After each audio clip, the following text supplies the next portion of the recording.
Good evening, everyone. Thank you for joining me. So a little bit of an sobering video today, guys. I'm going to be going from, the main content of this video is basically, what's his name? Hang on. Sir Patrick Saunders. Basically a message, a speech he did over the, 4 days ago. And he's warning that this war that's they're saying potentially, but if you've been watching this channel, you know I don't see any way out of it. But he's saying this war that could be coming, it could kill tens of millions of people. So mainstream media are now starting to, they're starting to report on it and saying, hey guys, you know what, are we actually in World War III already? And they're saying a lot of the things that we were saying on this channel and our other channel like months and months and months ago. So let's just have a quick, not a recap of what's been happening, but on a macro geopolitical spectrum would work. So you've got China, they're looking to expand its influence, over the Pacific. For those of you who don't know, China are building their own islands, their own defensive positions in the Pacific. They're trying to take control of minerals in Africa and Asia, and Russia's trying to do the same. There's a lot of French and Russian conflicts in Africa at the moment. You've got Russia they are trying to re-establish the old Soviet Union, the USSR. United Soviet States, United Soviet Socialist Republics, I think, United Soviet Socialist Republics. So, they're basically trying to reunite those. And again, anyone who's lived in the USSR, they will unanimously say it was bad. Of course, unless you was in, a position of power. I've had the, I'm going to say good fortune, to work in Ukraine, to work in the Middle East, to work all over the world where all these conflict zones happen. And one thing that struck me really potently was how Ukrainians talk about the Soviet Union. They didn't like it. People, some of the things, I'm not going to go into it now, but some of the stories I've heard firsthand of people who were children, who lived through the Soviet Union, it was not a good place to be. It was a bad place to be. And the people there, they did not like it. It wasn't a good place for them to be. And then we have, Western universities that are absolutely infested with socialist ideology. And I'd really like to get some of these, young students and take them to see the old babushkas and dadushkas and speak to them and say, right, just have a talk with these people and ask them simple questions because, in Western universities, everybody wants socialism and they all think it's this brilliant thing. Guys, it's not a good thing. And these people who are campaigning for socialism, they're useful idiots and they would be the first type of people to be snubbed out. Why? Because they're the type of people who you can manipulate easy. They're the type of people who you can sway their opinions. So if they can do it, obviously the enemies can do it. So these useful idiots who are waving the flag of socialism, they are literally going to be the first people who get, who would get snuffed out. Sorry, that was a rant about socialism. You've got Iran, they're trying to destabilize the Middle East. And, when people say that, Western troops shouldn't be in the Middle East and Western troops have caused so much trouble in the Middle East, I kind of see that argument.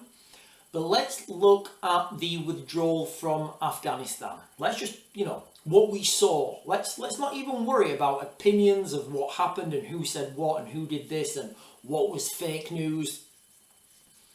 We all saw pictures of parents handing their babies over to the Western soldiers. We all saw that with our own eyes. Now think about if you've got a child, how bad must it be for you to want to give your child to one of these soldiers? And let's not forget, in Western media, we're all meant to think that these soldiers are bad and terrible and, they're evil soldiers. Guys, the reality is Western soldiers are not. They are, like, in my experience, they're the highest quality of person, not just soldier. They're the highest quality of person. So why would people give their babies to Western soldiers if the Western soldiers are so bad? If the West stand for things that's so terrible, why would they do that? Why would people be hanging onto the landing gear of an airplane to get out of the country? Why would they be doing that? You know, if it was a good thing that Western soldiers were leaving the Middle East.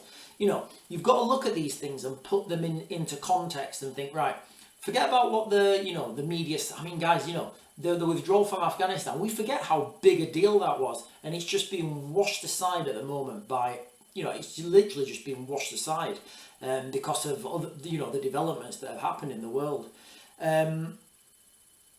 You know, you've got Vladimir Putin saying there will be a response after, you know, he's come out. The Russian, remember the perspective, guys, all right? The reality doesn't matter. But the Russians believe that British troops, Western troops, are operating Western weapons and firing them into Russia. Now, Vladimir Putin's come out and he said that there will be a response to Britain because of this. Remember, the reality and perception, it doesn't really matter the reality, it's the perception that matters. So what I want to do is, guys, I want to give you a little anecdote. I went to the gym earlier. My running machine broke upstairs, and I've not been to the gym for such a long time because, you know, it's a faff. I have to go, you know, I go there. You know, the whole gym thing, and I've noticed, you know, I know it's ironic me saying this, you know, but there's people now in the gym and they just film themselves, and if you're doing something, they'll come and ask you to move out their shot, and that's just the reality of the world now. But I was in the gym earlier, I've not been for a while, and then I done my run, and then I went downstairs, and, you know, I've got a little circuit I do, and there was a guy on the bench press, so I thought, right, okay, I'll wait for him. So I was doing some curls. I did 3 sets of curls, and obviously I was watching him in the mirror, and he didn't do anything. He was just sat there with these big earmuffs on, you know, playing on his phone. And I went over to him, I said, have you got many left on that, mate? He said, oh, I've just started. I thought, yeah, all right, yeah, of course you have. Anyway, you know, I'm not going to get into that, but I was thinking, you know, these people in these gyms, these are the people who are, if there's conscription, these are the guys who are going to have to go and fight. And, you know, they are not ready. And it gives you the, you know, the thing where it says, good times create weak men create poor times, you know the thing I'm talking about, guys, okay? And I'm just seeing it in real time now. I remember when I joined the army, when I was like when I was 16, I was going to the gym and I was absolutely thrashing myself. I was going hell for leather. Every time I was in there, I wasn't slacking a rep. If I was in there, I was working, and I was working hard.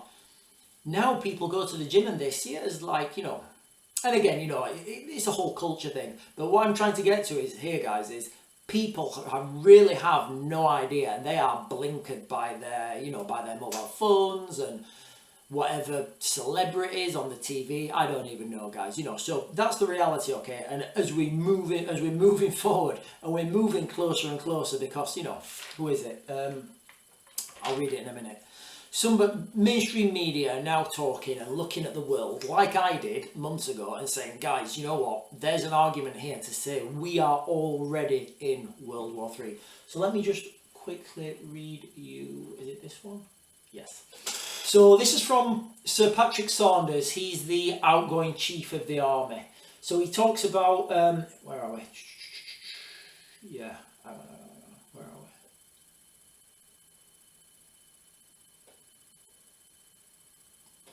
Okay, so he's talking, well, let's read it all, guys, okay? So the Russian president went on the offensive the same day after the outgoing General Sir Patrick Saunders warned that Britain should be better prepared for a war so large it could kill tens of millions of people. You know, that's not me making this up, guys. That's not me, you know, making things up for a headline grabber. This is the, you know, the chief of the British, the chief of the army, I believe. Yeah, the chief of the army, Sir Patrick Saunders. You know, I'll put the links in the description. You know, let me just read that again. Britain should be better prepared for a war so large it could kill tens of millions of people. And you know, for me, as someone, you know, who's lost people, you know, who's lost people at war, and I've been to those funerals and I've been to those and seen the devastation this has on family. When we're looking at these, you know, these numbers of people, you know, the Ukrainians killed in, you know, in Ukraine, each one of those numbers is a family. It's a person with hopes and dreams, opinions, a life, a girlfriend, a mum, a dad, sisters and brothers. You know, it also represents, for each person killed, it represents statistically about 7 people that have a life-changing injury. And it, you know, these numbers are just, you know, we don't really understand what's coming here in the West. I think if you start going online and searching things, you know, what the Baltic states, Poland, you know, how they're getting ready for this war, well, how they're getting ready, you would be absolutely shocked. Because here in the UK, with, you know, Fishy Rishi, and then, you know, we're getting no drama Keir Starmer, it just looks to me like the biggest recipe for absolute disaster. So let me just read you another excerpt I got. So he goes on and he says, and so warfare on this scale, if that's within living memory, there is every prospect, if you look at the pattern of history, that it could happen again. I think the importance of this event is it's a reminder that preparedness is absolutely critically important, and to do things at scale. There's a whole nation of effort. So what he's talking about there is, and he's right, we're just not prepared for a war of this scale as we are as a nation. You know, right now we should be understanding the threat that's coming, and we should be pushing and driving forwards to make everything bigger, better, stronger. Because the only way, and you know, there's nobody, you know, you can have your top diplomats and all your little, you know, what am I calling it, your little soy boys who've done, you know, just left university and they've got their degree in diplomacy or whatever. They don't know what they're talking about. The only way, bar none, there is no other way, the only way to avoid war is to make yourself so strong, so powerful, so ferocious that nobody even wants to look at you funny. And that's the only way you get peace. That is the only way you get peace, by building your military to a strength that any adversaries would look at you and they would just be terrified. And we have had so many cuts in the UK and the military, so many cuts and cuts and cuts and waste of money, you know. And what's going to happen is, when all the political class that we have in the UK, when this comes, they're all going to point the fingers at everybody else and do back covering. Kind of why I'm not going to go into the reasons why I left Reform, you know. But you're going to have so much back covering, arse covering. Oh, I didn't say that, it was you that said that. I mean, look at them at the moment. They can't even get the education system set up. So going back to the, you know, the kids who are the kids in the gym looking at taking selfies and looking at their phones in the gym. You know, these guys are just not prepared. You know, and if you're watching this channel, I guess, and you're watching our other channels, you've seen this develop, and you've seen the things I'm saying, like now, you'll see them happen in a couple of weeks or a month or whatever. And people are not really paying attention. They will, but if you guys are watching this channel, you know, on the civilian front, because I'm a civilian now, you know, we just need to get, I think we need to get the nation understanding and accepting what could be coming. Because even if nothing comes, I think the only way to prevent this war is to prepare for it. And, you know, so Putin, China, Iran, look at the UK and they say, wow, those guys are crackers. They're gonna go for it.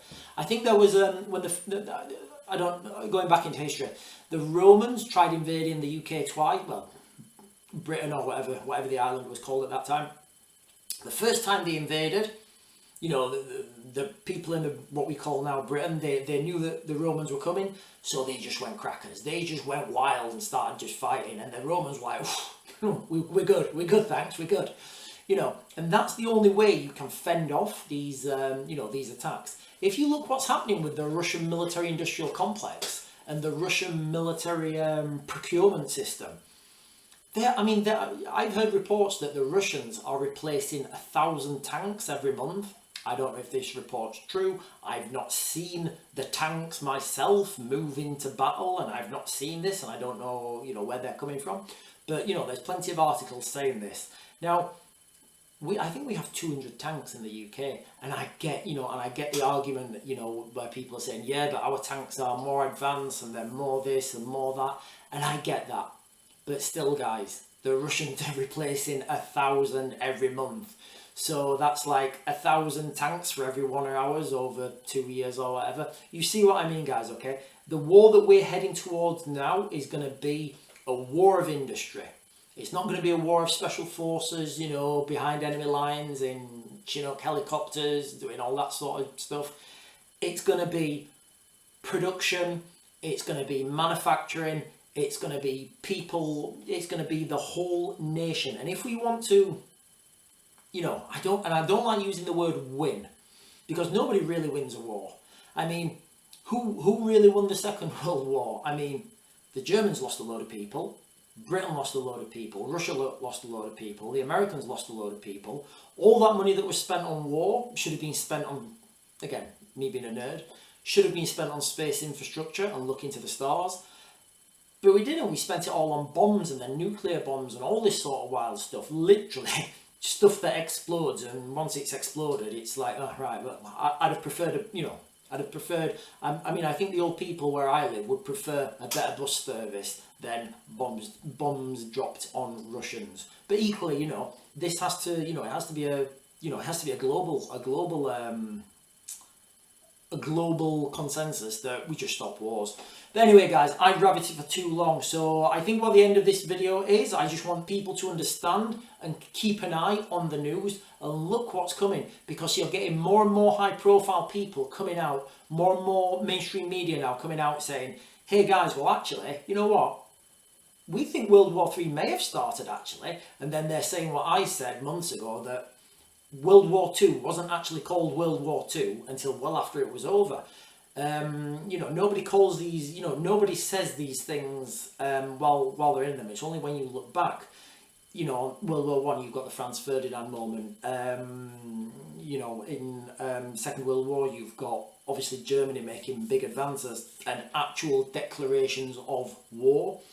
I don't think there'll ever be another declaration of war. I don't think, unless it's like ridiculously obvious. Just because of the politics of it, we're interconnected. You know, everybody's got money, and everybody's got money in different countries, different assets. There's no all companies are multinational companies. Those multinational companies donate to a specific politician. That politician will then make policy on behalf of their donor, and that's just the way it is, guys. All right, I've said many times, you know, the solution to this, I'll give you the solution now. You stop paying politicians, and you stop paying politicians if they don't do what they say.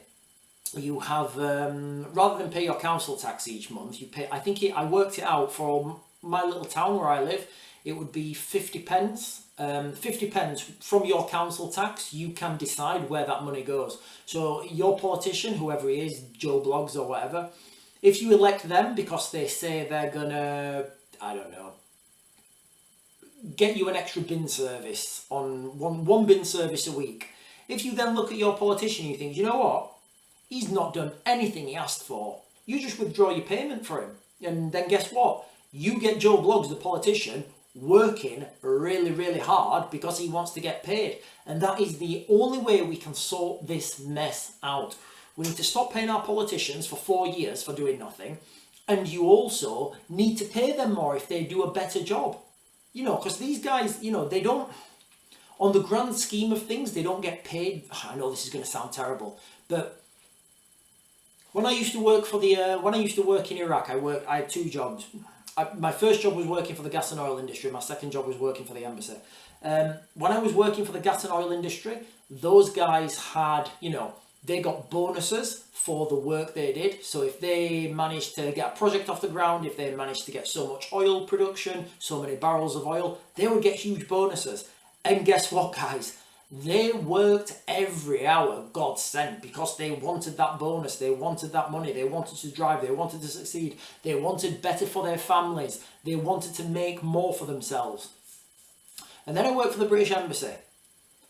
And they get paid the same amount of money whether they push, drive and succeed, whether they're the best diplomat, whether they're going out to meetings, making things happen, or whether they're just laid on their bed saying, yeah, we'll do the meeting tomorrow. What? What, is it raining?